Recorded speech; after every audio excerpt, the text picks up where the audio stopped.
is the head of the Hooch, the second biggest race in the country. Head of the Charles in Boston is number one. So there's several thousand rowers here. It's a beautiful venue. People from all over the country come here to Chattanooga.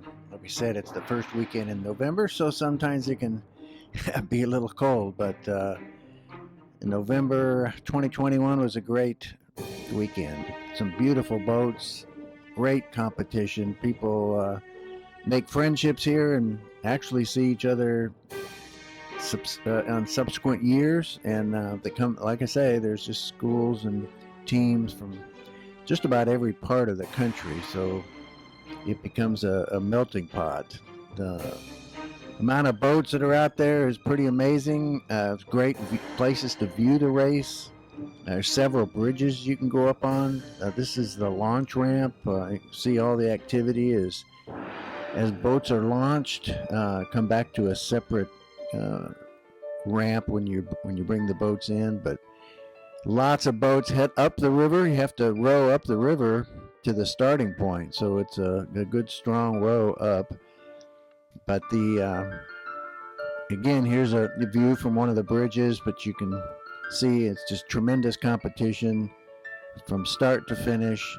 And I think Mike Connors, who's head of the race at this point in time, talks about it being one of the greatest, most friendliest regattas in the country. Everyone looks for those yellow buoys to cross the finish line.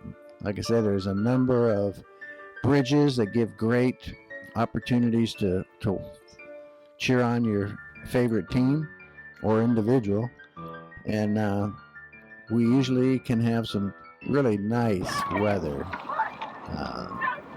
But we have had days when there's been a lot of wind, and for me in a single, that's pretty the death march. But great time, great friends. We're here with Dean and Joe. We're at the 2021 Head of the Hooch. Last year was virtual, by the way. Yeah. You know, the interesting thing, I hate to pat myself on the back, but of all the Masters, I had the lowest score in the virtual of the Hooch last year. Well, congratulations to you. 15:28. All of the Masters, there's four. For 5K. Yeah, that's the 5K. Wow. And it was. We should be interviewing you. All in the 16s, and I don't know how it was a crazy thing. I was surprised myself. But you row for a national team. We row for Chinook Performance Racing. Okay, and is that out of a certain place? No, not really. It's rowers from all around the country, mostly North America, that pull together because they like to row with other skilled rowers. That's great. Well, this show, Redefining Aging, is designed to show that people, as they age, can maintain a high quality of life, do all the things you like to do, with kids, grandkids, and all that, and obviously rowing has kept you both extremely fit. Maybe just tell me how you got involved in it, what it's meant to you over these years. Okay, I'll go first. I grew up in Houston, and there was no rowing there when I was growing up. I went to college in Harvard, which at that time, and still I guess, is a big rowing school. And so I decided to go out for the lightweight crew, and I ended up rowing there all 4 years and had a great experience. Then I coached college crew in my first year in graduate school. Then I took about 30 years off to raise a family, and 23 or 24 years ago got back into masters rowing, and have been doing that since about 1998, I think. So maintaining health and fitness has pretty much been a lifelong thing. Right, and rowing is a great lifetime sport because you're not banging your joints like you are when you're jogging or anything else, and you don't really have to have a lot of speed or eye-hand coordination. I mean, it's a good sport for somebody that just wants to gut it out. Yeah, you're right. And of course, in the off season, when you got those herbs, that's a great way to maintain your fitness as well. Right. Well, tell me a little bit about your experience. Sure. Yeah, I actually started rowing in college at Reed College in Portland, Oregon, and our boathouse burned down, so I became a rugby player. From there, I became a runner, running 5K and 10K races, and then a bike racer. But in grad school, I picked up rowing again in Oak Ridge, Tennessee, and at Stanford University, and I continued rowing for, pretty much steadily for about 33 years now. And so what I really like about rowing is that it's this fluid sport that doesn't bang your joints. It's something that you can do into your 80s or even 90s. And so it's a really exciting sport, but at the same time, one that you can do your entire life.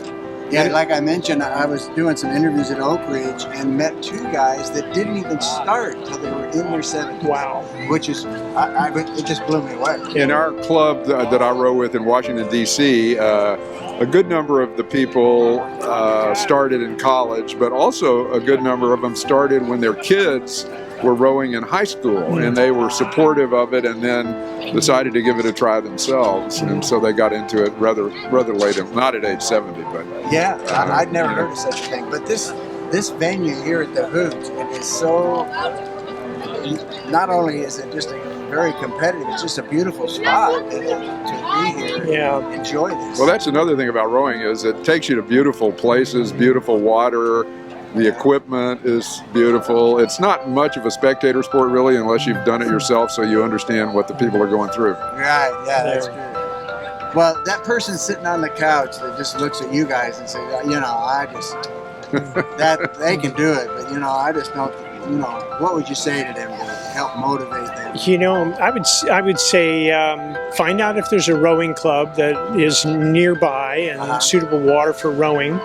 You can, a good way to start is with a rowing machine. A Concept 2 ergometer is a great machine. Yeah, every gym has them, pretty much. And no matter, how cold or rainy or snowy it is in the winter, you can get on that ergometer and get a good workout. And you can do a slow, steady state workout if you're a novice rower and you want to kind of pick it up and then vary it, do intervals. So once you find a club in an area where you live, they usually will have a Learn to Row program. Yeah, that's for really important. I don't know, maybe $20 a row, you can get lessons with a rowing club. And once you're in a boat, it's very likely you'll be hooked. Yeah, and that camaraderie you get from the other people. Exactly. And that really motivates you to keep going. Yeah. And not only the motivation, but one of the things you read, and it hasn't really been a problem for my wife and me, but as you get older, loneliness is an issue, and I think they say it's important to have a group of people that you connect with to do things. And a rowing group, can be one of several that you might have, but it's a very nice sport to do with other people. Yeah, and you all traveled here in different groups.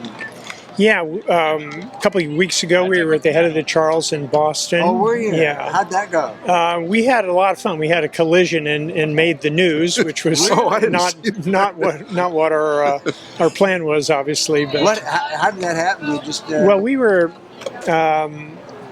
a pretty fast boat, and we were passing another boat, and they're supposed to yield, but they didn't do so. So our oars ended up colliding with theirs, and one of our rowers caught his oar in the water. It's called catching a crab. Yeah. It's kind of a boat stopping event, depending on how bad it is, and so we clashed oars. He caught a crab, and it slowed us down. But it was still great fun. We had a really good time. Anybody get thrown out of the boat? No, that happens occasionally, but not this time. Yeah, I've seen it. Yeah. It's kind of crazy. We felt like throwing some of their rowers out of the boat. Yeah, if they didn't yield. That's pretty sad. What other things do you do? I know you just mentioned all kinds of sports you've been involved in. Is there other things you do to help you just keep that fitness level? Sure. I lift weights regularly, 2 or 3 times a week, and focus on things like leg presses and arm pulls, and also other stuff that focuses on your core and muscles that you aren't using while rowing. Yeah. And I'm fortunate to live in Boulder, Colorado, where we have a lot of nice steep mountains. So uphill hiking is a great cardio workout as well. Do you do any snow skiing there? I used to. I haven't done much recently. Yeah. I used to. I love downhill, but it's been too long now. Yeah, and I do a similar. I do a core and strength training, separate from the rowing and the rowing machine, and then my wife and I like to do walks. Especially, we spend the summer in New Mexico in the mountains, and we like to do walking in the mountains, and then we also like playing bridge. So that's a non-physical sport, but it's something that's fun to do together. Do you find that your wife and you help encourage one another to keep involved in activities? Yes. I mean, my wife, this rowing takes a lot of time and a fair amount of money if you're going to travel around, and she's very supportive of it, so I appreciate that. Yeah, that's great. Yeah. Well, anything you'd say to that person again that was just can't seem to get the motivation to get off the couch? Well, go ahead, Dean. I think one thing that you'll realize when you work out regularly is that it gives you much more energy than it takes. It takes a while to get there. You're thinking, oh man, the last thing I want to do is a workout, but you always feel better afterwards, and it feeds you energy. So that at our age, 66, and Joe in his 70s, you feel really young. I mean, you just have a ton of energy. I mean, we're not as fast as we were in our 30s, but it's a great feeling. Yeah. And I would just add to that, I think even for people who were very competitive and successful athletes in their youth, one of the reasons I think people give that up is because they don't feel like they can be the champion anymore. I totally. And I think you have to make a mental adjustment that you just feeling good. And what I always say, and I've come in last in many races, and in college I never lost a race, but that when you come in last, all those people that are sitting on the couch, you beat them. That's what I like to think. Yeah. So if you're sitting on the couch, try rowing, come in last, and you will beat thousands of other people. Yeah, that's a great point. I think you're right, though. I think sometimes our ego gets in the way. I used to run, sub 6 minute miles, and now, 10 minutes feels like that's right. All Exactly. Do, Yeah. But you just got to keep going. Exactly. Yeah. That's great input. What anything that we like to ask people, any driving force, spiritual beliefs, something that's important to you that helps you maintain this attitude? I think for me, it's just recognizing the depth of time. I mean, this is a 4.5 billion year old planet, and we are lucky to have 2.5 billion seconds in our lifetimes. And so for me, it's just seizing the moment and not being a couch potato, being active, feeling healthy, as long as I can. So we're here for a brief time, and make the most of it. It really is short. And then being able to do stuff with your grandkids and stuff. That's great. Sure. Yeah. And I think just, not quitting, just put one foot in front of the other, get in the boat, get on the rowing machine, whatever it is. Yeah, just keep at it. Keep at it, yeah. Yeah. I know I hated to drop out of the Hooch because of my shoulder, but, you have to take those things in stride. I had my shoulder replacement, as I told you, in January of last year, and I thought, well, I'll take the year off from rowing because I'll have the rehab and this and that, and it turned out everybody took the year off. So yeah, that's right. Yeah. I didn't really lose any ground, so that was lucky.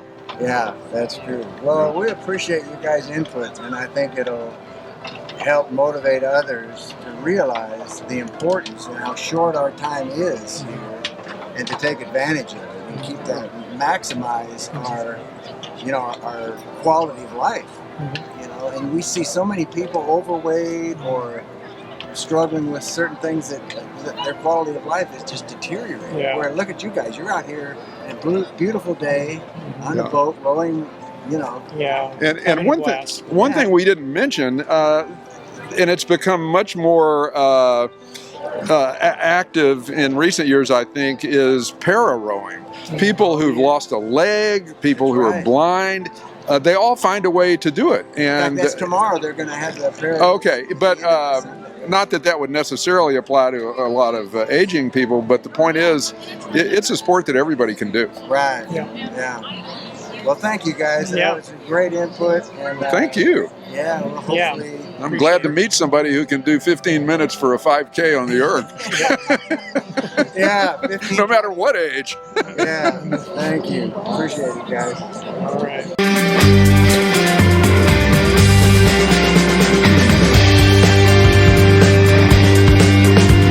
We want to thank you for watching RedefiningAging.us. I'm John Disterdick, your host. And our goal for the series is pretty simple. We just want to enhance the quality of people's lives. So if you know of an event that you think would be one for good for us to cover, please fill out the form on our website, and not only the event and what it is, where it is, when it is, and if there's a person you know that you think would be a good person for us to do a testimony on in some event, please let us know. And if you want a fuller description of my testimony, you can either go to johndisterdick.com and look under ministry, or you can go here at redefiningaging.us. We appreciate your viewership. God bless, and hope to see you on more shows.